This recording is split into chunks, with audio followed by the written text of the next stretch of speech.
Hello, everybody, and welcome to the Baka podcast.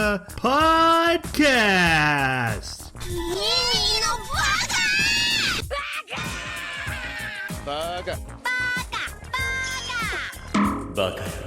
It's amazing how every time you open your mouth, you prove you're an idiot.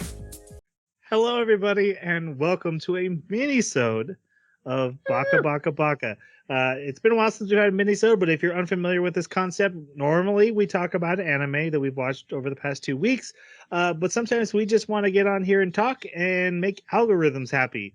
And so that's what we're here for, to plug our website, which I didn't do in the last episode. The animebakaclub.com. You should go visit it and leave us comments about what you thought about. Who even cares what the title of the anime was last week? Anyway, you were so upset about our scoring on the last episode. Yeah, you forgot to do an outro. That's awesome. Yeah, moving on. We're going to do some video games as anime pitches and some animes as video game pitches. Mm-hmm. Yep. And to do that, I need the help of my co-host. First off, we have the X to my com. It's Jeremy. How you doing? I'm doing pretty good. I discovered a game that everybody else is already playing, and I've been asked by a few people to play it, and I finally did, and I love it. It's Risk of Rain 2. That game is so much fun. I'm loving the... I actually just got to the point where I've got the Tesla coil build, so like I'm running around every half a second. These lightning bolts arc out and hit everybody around me. It's really cool. Absolutely loving it. All right. I think you'd like it. I think you'd like it, Troy. No. Spider-Man. Loader is Spider-Man. I would like it for the first half hour. Yeah. And then it'd be like, okay, now play this all over again. And I'd be like, I don't want to play this anymore. I'm done. It's combat instead of crafting. But yeah. Right.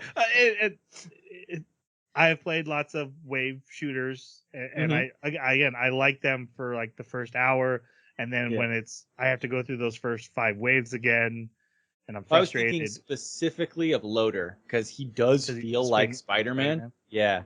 I've watched gameplay, and it's beautiful, and like I said, I'm sure I would have a lot of fun the first couple times. I just don't see me doing it long term, so I can't bring myself to pay money for it. That makes sense. If it goes free to play, I'll be in. You guys can show me the ropes, and we'll see if it lands. Cool. Much like Subnautica did. All right, we also have the Z to my zombie for the Wii. Jason. Okay. I'm not familiar, but anyways. It's a mini-sode. I'm making them up as I go. Go with it. Woo! No, doing great. I also been playing a little bit of Risk of Rain. Jeremy and I got together with some of my buddies, and we had one session where it was 3 hours long. We made it to round 100 in what they call the simulacrum. The only reason I'm mentioning it is because it was hilarious. It would get to a point where everything would spawn, and I'd get about 4 frames a second. Yeah. And it was just kind of a roll of the dice if anyone would survive. Yeah. You really didn't know where you were going between frames. You'd try to adjust your direction, but you don't know if it took effect until a good 5 to 10 seconds later. Actually, there were some points where it wasn't 4 frames a second. It was a frame every 4 seconds. Yeah. It was a slideshow. So yep. But yeah, that's been a blast. But then also, I played a bit of, what's this stupid game? Anyway, doesn't matter. Troy, how you doing? Yeah, I'm all right. Last week was rough. I've recovered. I'm mostly recovering. Yeah, my name is Troy. What have I been doing? I'm kind of in a looking for video game mode. I actually reinstalled StarCraft 2 and played as Terran for one game and did the exact same. Only strategy I know. Reapers jumping over cliffs to sneaking bases. It's the only thing I'm good at. And I was like, I just haven't grown at all.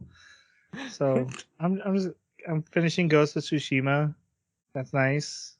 You said that TFT got a new season that just completely destroyed the meta. Teamfight Tactics added dragons, and then I found a meta very similar to the last meta, which was put heavy guys in front and super fast range attackers in the back, and that seems to be getting me to the top 3 every time. So I figured out the meta, but it was super. That was quick. It was super fun learning the meta. I always enjoy that. Yeah, who cares? That's fun.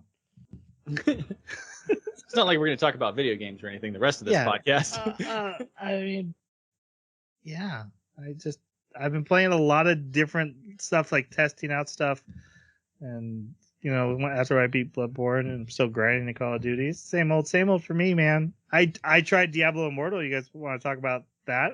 That gets clicks. So let me ask this question real quick.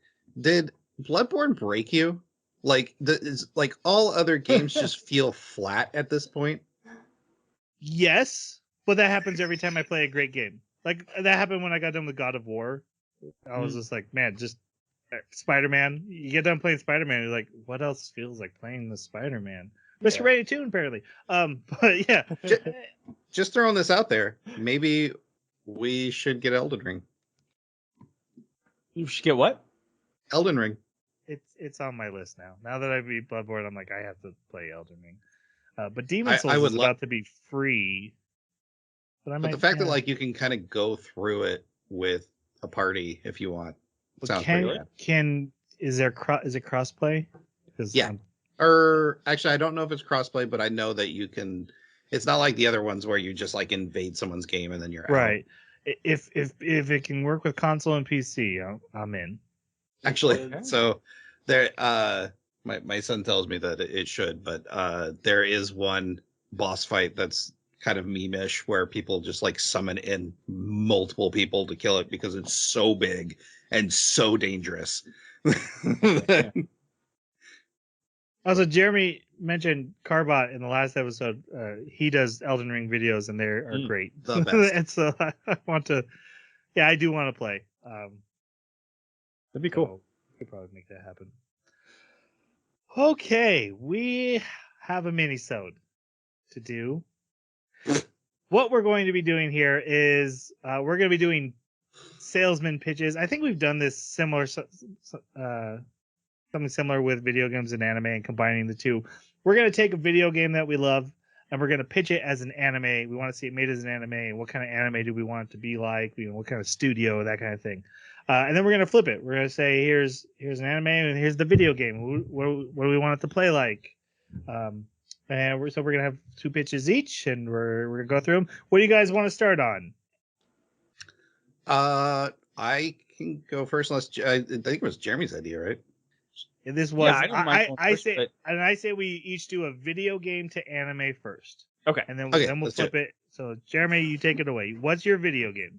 Okay, cool. So right back there on the shelf behind. Oh no. Oh man, all my anime creds going out the window. It's a mini-sode. We're doing a mini-sode. Yeah, Konosuba, blue-haired girl, Aqua. Thank you, Aqua. All right, Aqua Emilia back there. Right behind her is a box that you can barely see called Phoenix Point. And Phoenix Point is basically an XCOM-like game. So Julian Gallup was the guy that created the original XCOM. And he wanted to kind of recapture what the original XCOM was in its more granular detail. And so they've got a studio, Snapshot Studio, and they produced Phoenix Point a few years back.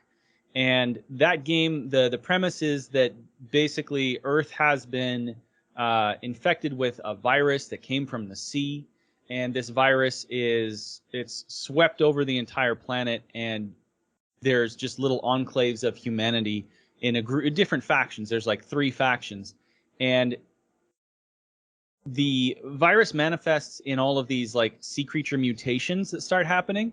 So you get like this really bio vibe, which I've seen in a lot of anime, right? So you would have this setting that's post-apocalyptic.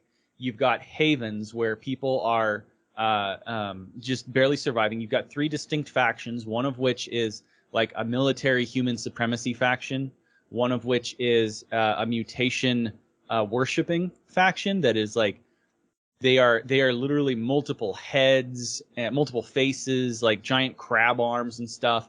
but they're still a civilization. Like they're still, you can talk to them, you can trade with them, you can get units of their type and bring them in, right? So in the anime, you would be able to have the main character go through the process of interacting with these different havens. Their story could take them through that. There's also a very, very high-tech socialist, basically, type of haven where everybody is pretending that they're in a utopia while they try to find some way to work with the virus and contain it without destroying it, right?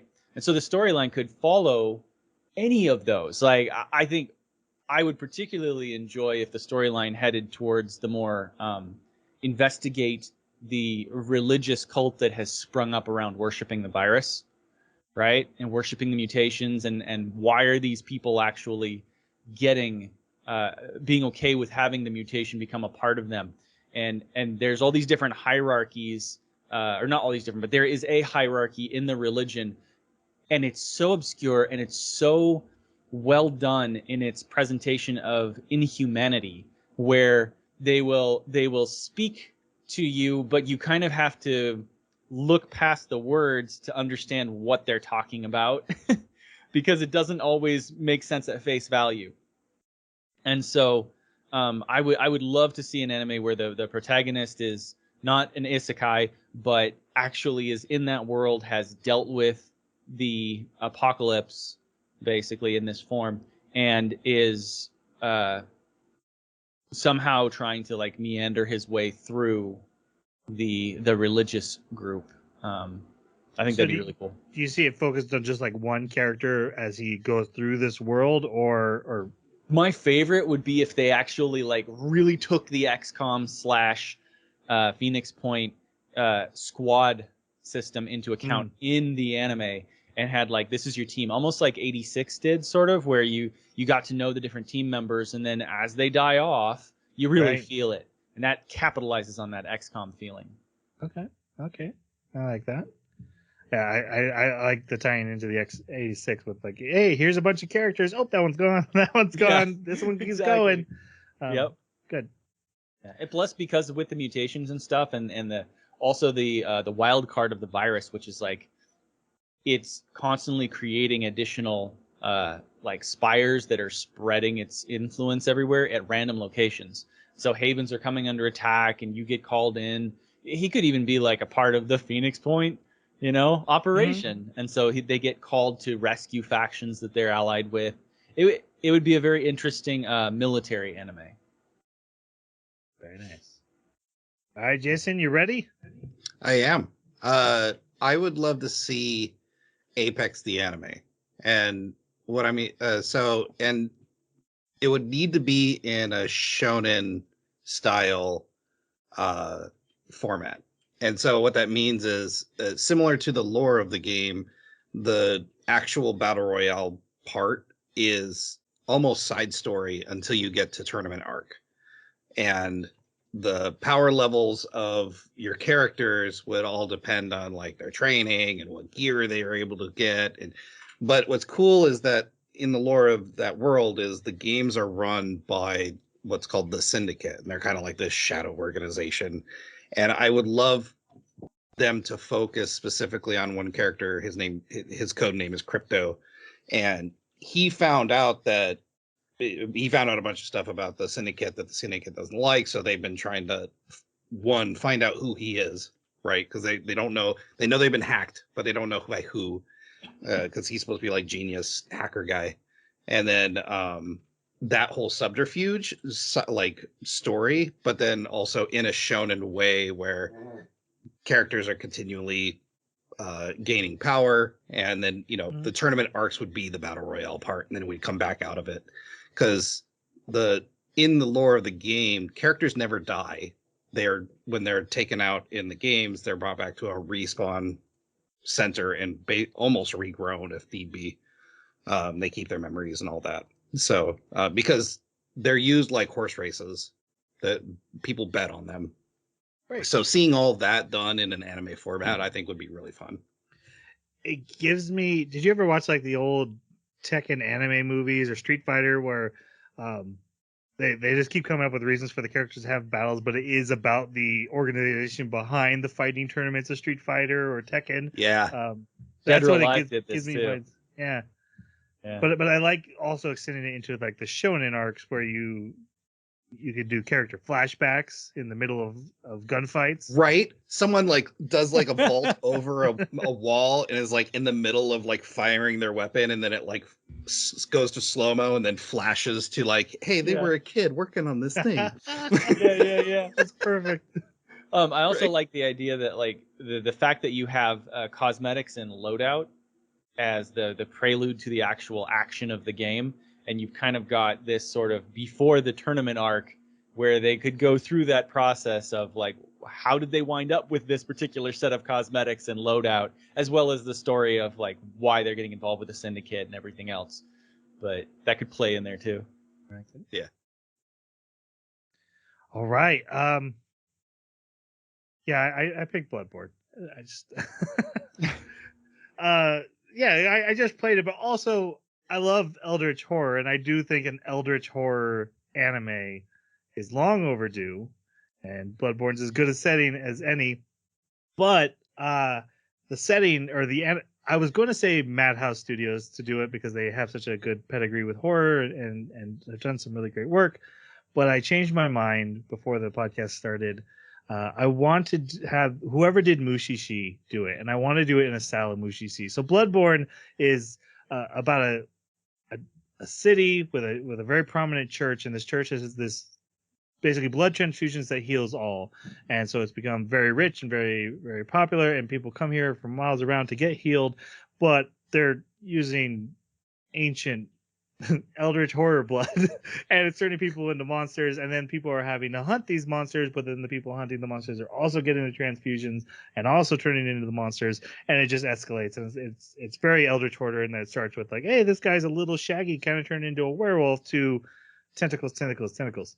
um I would love to see an anime though that focuses on, you have one main character who's just a nameless hunter who goes through all the stories, but he's never the main character of any story. There's just side stories of all the different characters being affected, different hunters or religious figures, children hiding from their own parents in rooms, and the hunter eventually comes into the story and resolves whatever the plot needs to resolve, and then moves on. Very Mushishi of how he wasn't the main character, but he was the guy involved in every story.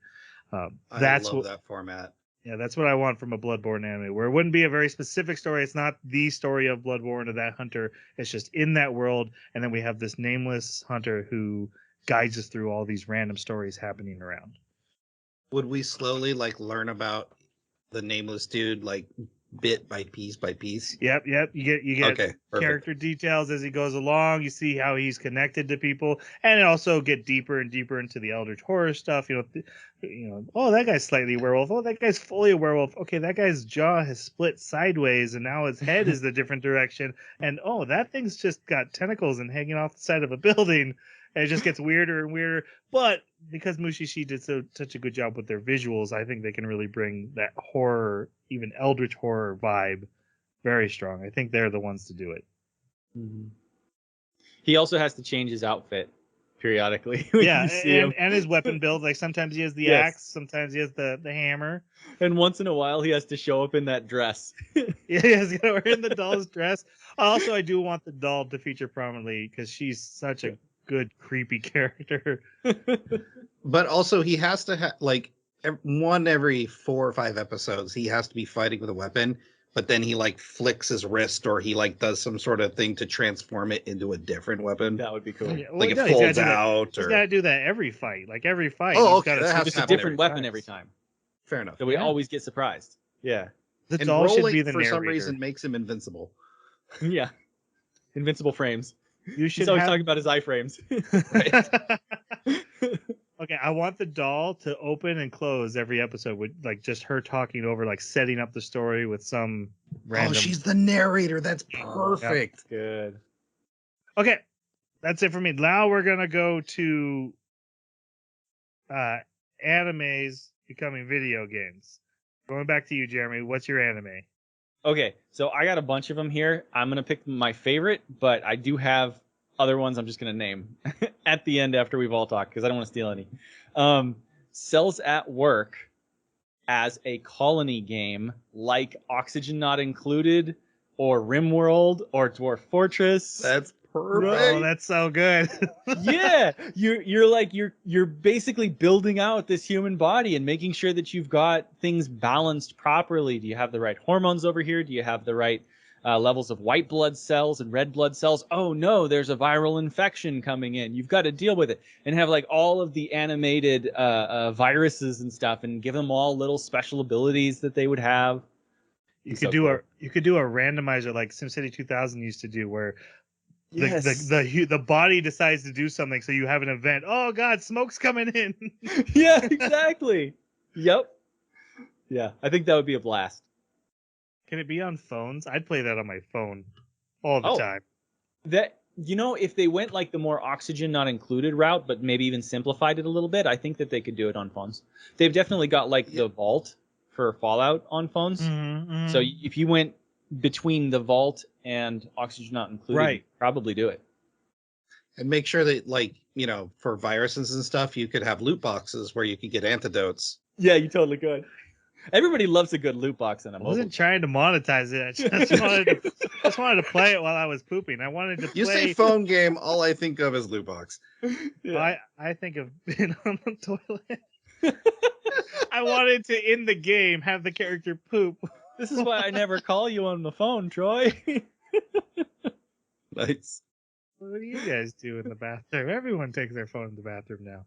Every time. I wash. I will, if I go into the bathroom and, like, before I've, like, begun the process, if I find I forgot my phone, like, upstairs, you go I will back for go your phone. out, go get it. That's when I get my best Wordle scores, guys. Nice. All right, Jason, you're up. I would want a slow-moving horror game based off of Made in Abyss. And so some of the mechanics would obviously there would be very few moments where you actually have weapons where you could fight, and you would have very little health, so that if something's coming after you, like almost Alien Isolation style, but not quite. And I think that's one thing a lot of horror games suffer from, is that it's one monster that follows you basically through the whole game. You know, Mr. X, the alien, you know, whatever, right? This one, obviously, it would be different monsters per level you go down. But then also like a going back up mechanic where you start to experience the symptoms and your health, or your health goes down, or you start seeing things. And then obviously you would need to have certain levels where going up is a necessity, or you come across where you have to like dance with a monster that, you know, to keep it from seeing you, or because you can't go back up, because if you do, it's going to be toast. But I think, and then you'd obviously have your reprieve settings where you get to like the small little outpost where you can like recoup and regain your health and get items and stuff. But yeah, that would be so fun, because there are so many imaginative monsters and like different puzzles that you could do. It sounds very much like a survival game with horror aspects, right? Like, yeah, I like that a lot. Especially seeing those creatures, if you kind of took away its own art style and kind of made it a more realistic art style with those creatures in your darker face. Yep. Yeah. I'm actually getting headphones on. Oh yeah, I'm getting really strong Subnautica vibes from what you're describing, because you're going down into the depths, dealing with things you can't see, monsters that are chasing you. Yeah, I could totally see that. Yeah, and you know, each monster would have its own quirk, right? So, yeah, that would be a lot of fun. Yeah. Okay, I also chose Made in Abyss. Okay, but what's your twist? Yeah, I went in a completely different direction with it. So, a game mechanics style of Final Fantasy Tactics. So, a tactics RPG. So, grid-based maps with ups and downs, and you're fighting monsters as they come in, and you're role playing. But it's also a roguelike, as in Rogue Legacy. So you're a random treasure hunter. You go down, and the farther you get, the harder the game gets, and eventually you die. But as you find relics, you've been sending them up, and the next character you take down gets those relics and is now stronger. I like and that. then put in an element about going back up, like, oh, you can go make it easier, but I'm taking half your health. And so you gotta weigh the decision, or do you stay on this level, which is kind of hard, or do you push down deeper for those better treasures? And just like Rogue Legacy, it's you die over and over it again. You're like on your 100th character, but now he's outfitted with all this super gear and can do all these abilities. That was my take on Made in Abyss. Totally ran away from the horror element and went for the cutesy Final Fantasy Tactics look, but also the dying. The dying's important, right? That sounds like Darkest Dungeon a bit, but Yeah. Yes. Yeah. I like the tactics aspect of it. You could also, while you're down there, you're unlocking characters, right? Like, you could get MIDI, Okay. and instead of dying, MIDI fights alongside you. Spoiler. We covered that once. If you listen to our podcast, you should know. That's right. I think that's everybody. Jeremy, list off your other options. What you have? So 86 obviously is like a great first-person shooter simulation, like a BattleTech kind of thing. I'd play that. I'd play that all day. Oh yeah.